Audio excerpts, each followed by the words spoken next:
Hi everyone, welcome back to another video.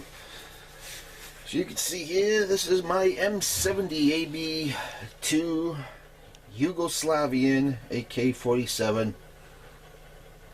This is the way I bought it. This actually quite a few years ago now, but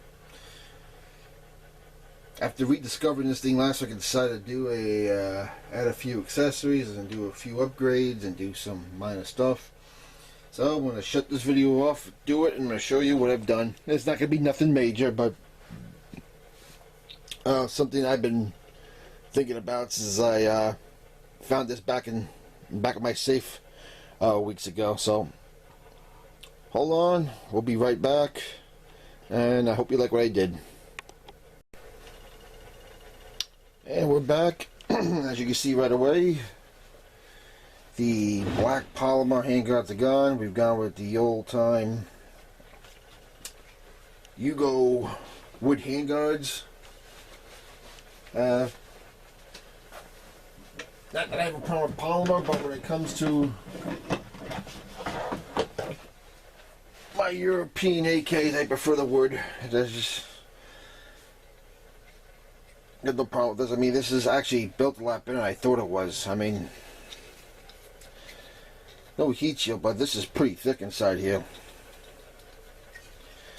Caught me by surprise, and this was built well too. I mean, this actually was on tight. This has a little play to it. This had zero play to it. And the bottom, no play in either one of these. It's actually pretty tough to get on and off.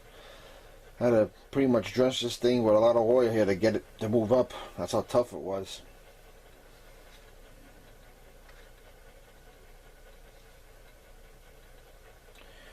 But that's one, I call it an upgrade. I like wood better, so like I said, I was surprised how nice these were. These are a lot stronger than they look.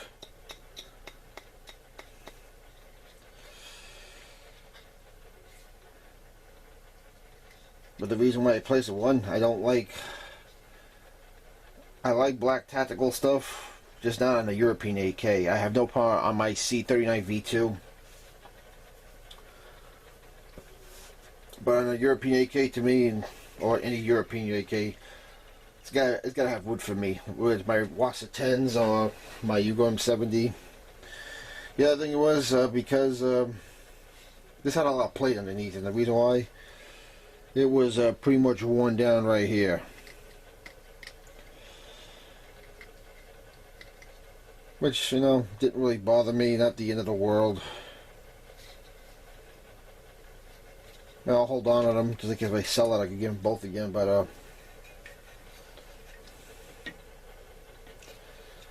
not sure now if I'm going to leave the wood the way it is, or if I'm going to upgrade the finish to it. Sand it down and stay in polyurethane. Thing about staying in polyurethane, it becomes more of a beauty queen AK. I mean, I did a nice finish up on my with my Wassa 10s, but you know, I'm always checking to make sure it's scuffed up or not. So you know, if it's gonna be a fighting tool, it's gotta be a fighting tool. And on my other Wassa 10, I just leave the wood as it is, and I'm not even worried about it. So I'm not sure if I'm gonna leave it like this, or staying in polyurethane. Right now, I'll stay the way it is. The other thing, of course, I got myself one of these Yugo slings. I figured I'd get one time in my life. See how it is. I'll experiment with it. Like I said, I like SOE stuff or Magpul. This is very different. I guess these Europeans are very small people.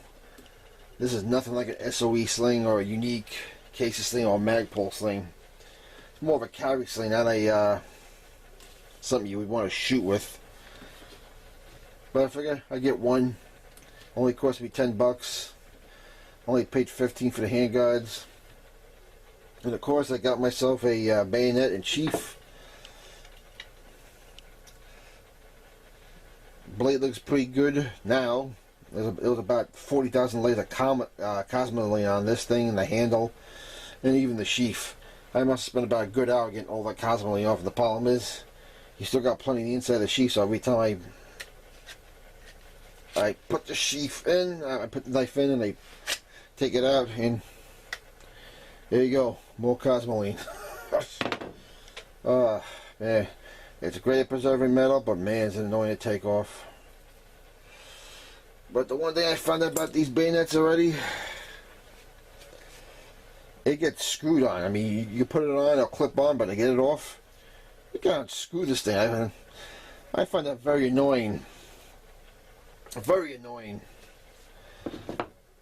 Like I said, I didn't pay much for it.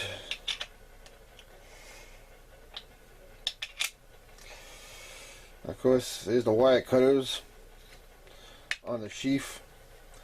But yeah, like I said, on my N4 bayonet, you know, you have the button here to dismount it. Say the my wants to tens this. You can clip it on real easily. It'll stay on there, but then you gotta unscrew it out.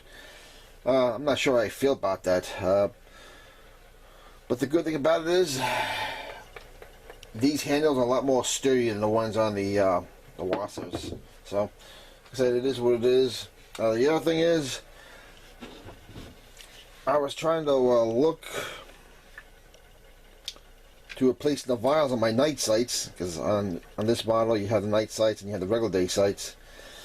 And when I went in to look at the side to push the vials out, there were no vials.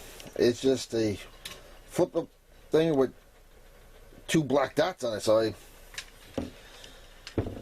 someone gave me this stuff to me. This is called Glow On. It's supposed to be to paint these on with those two dimmets are, and you know, light up for you like night sights. How do I feel about that? I'm not holding my breath, but you know.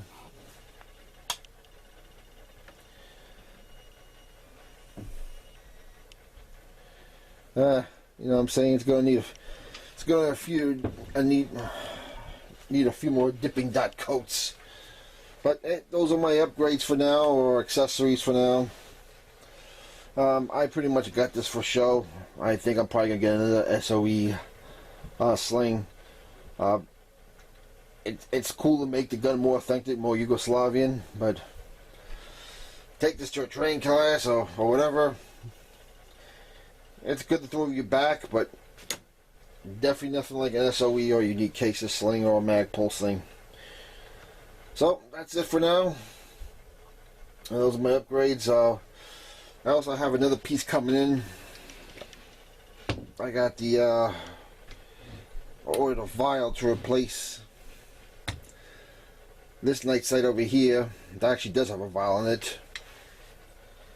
So I took the old one out best I could. When I get the vial, I'll show you that. But that's it for now.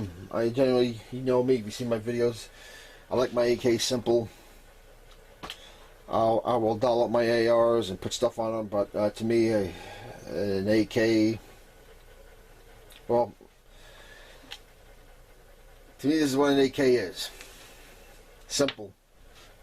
I know they got all kinds of stuff to make these things more economic, but like I said, putting lights and scopes on these things is a bit of a pain. I mean, it's possible. I mean, you got the side mount on this one, but on others you have a side mount, which I'm not a fan of because it's hard to keep those things at zero. You get an Ultimac rail, but as far as I'm concerned, the only ones that seem to survive on a rail like that is a aim point if you're going to train real hard. If you're just an occasional shooter, I guess anything else will do. Or they have stuff that you can put on top of the dust cover. So, well, there's a will, there's a way, but I'm going to leave it the way it is. So let me know what you think. Shall I upgrade and sand down the wood and give it a nice finish? Shall I leave it the way it is? Or do you like the black tactical handguards better? Let me know. We'll talk to you later. God bless you all, and happy Thanksgiving, everyone.